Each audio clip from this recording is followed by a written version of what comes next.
Manchester City memang begitu kuat pada musim lalu.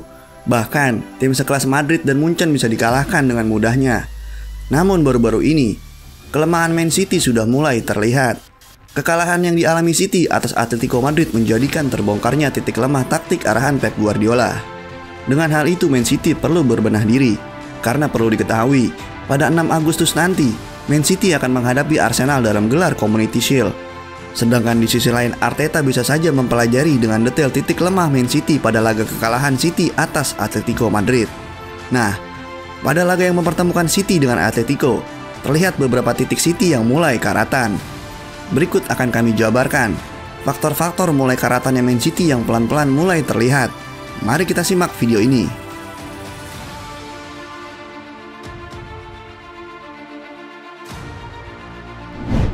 Ruben Dias terlihat karatan. Pada laga yang mempertemukan Atletico dan juga Man City keok dengan skor 2-1. Diego Simeone selaku manajer tim Atletico Madrid pun terlihat begitu serius pada laga itu. Baginya, gak ada yang namanya laga santai walaupun hanya laga pramusim. Dan benar saja, Atletico Madrid berhasil membungkam City dengan skor 2-1 dengan skor yang dicetak oleh Memphis Depay dan juga Carrasco. Gol dari Depay dan juga Carrasco seperti membenamkan si treble winner kembali ke tanah pada laga terakhir tur pramusim mereka. Walaupun banyak yang berkata, ini hanya laga pramusim, namun nyatanya, Guardiola justru menurunkan starting line up yang cukup tangguh. Tapi sekali lagi, anak asuh Diego Simeone sangat kompetitif di sepanjang laga. Biasanya City memang dikenal dengan pertahanan kokohnya. Sayangnya, tampak pada laga itu, Ruben Dias terlihat mulai karatan. Dias terlihat beberapa kali kehilangan bola, bahkan di area-area yang berbahaya sekalipun. Dikutip dari Goalcom, Dias juga menghadiahkan satu peluang kepada Memphis Depay, yang walaupun gagal dimanfaatkan. Meski setelah momen itu gak lama Carrasco mencetak gol. Pada laga itu, Ruben Dias memang mencetak gol dan memberikan harapan untuk comeback. Namun nyatanya, gol itu tak boleh menguburkan fakta bahwa dia masih jauh dari performa terbaiknya. Nah, selama ini Ruben Dias memang dikenal sebagai pilar Guardiola paling konsisten pada musim lalu. Tapi, Dias harus lebih bersiap ketika musim baru Liga Inggris yang akan segera bergulir kembali. Kovacic bukanlah Gundogan. Sama sekali nggak mudah dipercaya bahwa Kovacic disebut sebagai penerus legenda modern seperti Ilkay Gundogan. Tetapi itulah tugas yang harus diemban Mateo Kovacic. Bintang Kroasia ini memang cocok untuk City, tetapi satu aspek yang harus ia perbaiki adalah finishingnya. Ia mendapatkan peluang untuk membawa City unggul di babak pertama, berlari ke dalam kotak penalti untuk melepaskan tendangan satu sentuhan. Peluang tersebut adalah tipe-tipe peluang yang menjadi sarapan empuk bagi Ilkay Gundogan. Tetapi, Kovacic cuma bisa memberikan sepakan melambung yang begitu jauh. Ya, perlu diketahui, Gundogan telah mencetak 60 gol untuk Man City dan nampak selalu masuk papan skor di momen-momen terbesar. Sementara itu, Kovacic cuma bisa membukukan 6 gol dari 221 penampilan untuk Chelsea. Nah, sekarang sudah terlihat bukan? Jumlah perbandingan gol Gundogan dan juga Kovacic terlihat begitu jomplang. Maka dengan statistik yang sudah dijelaskan dan juga peluang yang sudah terbuang, untuk saat ini, Kovacic harus memperbaiki finishingnya. Memang sangat disayangkan, Gundogan lebih memilih menurunkan karirnya dengan bergabung ke klub Barcelona. Walaupun bisa saja, raihan trofi bisa lebih mudah didapatkan jika terus bersama dengan Manchester City.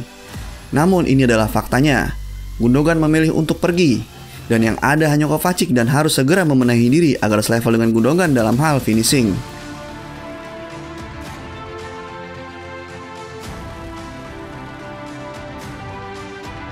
Tak ada pelapis Rodri.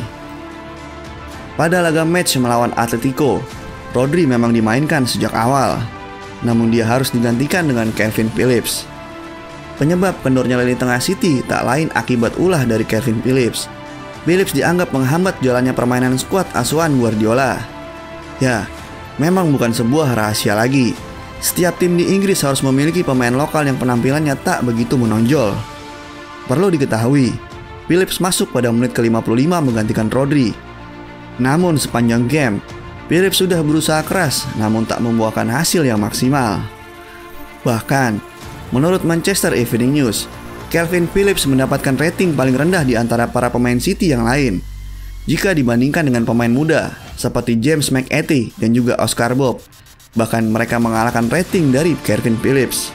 Seorang fans mengkhawatirkan jika sampai Rodri cedera dan harus digantikan oleh Calvin Phillips, maka hal itu akan sangat buruk bagi tim. Ya, itulah sebuah fakta.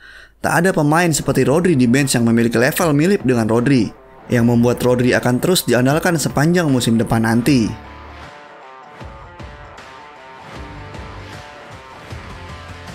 Man City waspadai sektor pertahanan. Garis pertahanan tinggi yang diterapkan oleh Man City kini telah kebobolan 2 kali, yaitu saat melawan Yokohama F. Marinos dan juga Atletico.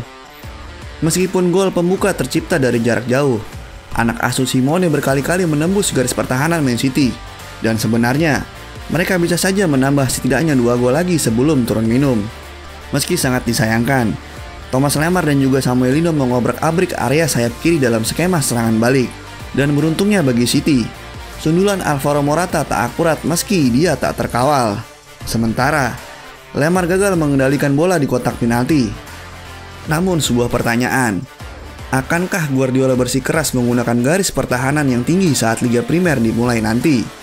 Dengan skema seperti itu, mereka kecolongan dari Yokohama dan kini Atletico, dan mungkin saja ini saatnya introspeksi untuk pasukan Guardiola.